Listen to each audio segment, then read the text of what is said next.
Hi పిల్లలు! ఈ story జాగ్రత్తగా వినండి. ఎందుకంటే చివర్లో కొన్ని క్వెషన్స్ అడుగుతాను. మీ బ్రెయిన్ ఎంత షార్ప్‌గా వర్క్ చేస్తుందో తెలుసుకుందాం. ఒక ఊరిలో రోహన్ అనే అబ్బాయి ఉండేవాడు. ఆ అబ్బాయి ఒక ప్యారెట్ పెంచుకునేవాడు. దాని పేరు పీకో. అది దానికి ప్రతిరోజు ట్రైనింగ్ ఇచ్చేవాడు. ఇలా మాట్లాడాలి, అలా మాట్లాడాలి అని. కానీ అతను ఏమనుకునేవాడంటే రోహను, ఇది కేవలం నేనేం చెప్తే అది మాత్రమే చెప్తుంది అనుకునేవాడు.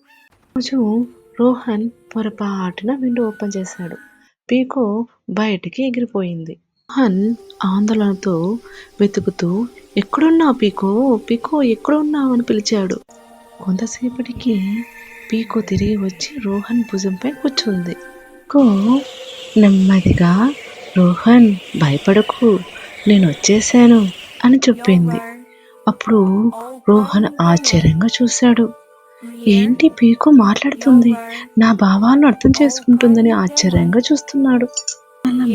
పీకో నేనేమి చెప్తే అది మాత్రమే చెప్తుంది అనుకున్నాను, కానీ భావాలు అర్థం చేసుకొని మాట్లాడుతుంది అనుకోలేదు.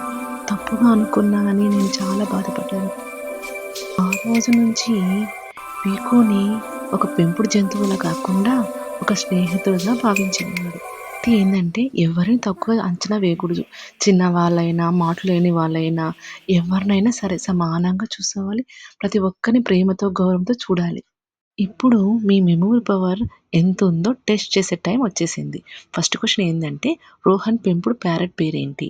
రెండో క్వెషన్ ఏందంటే, పీకో ఇంటి ఎందుకు బయటికెళ్ళింది?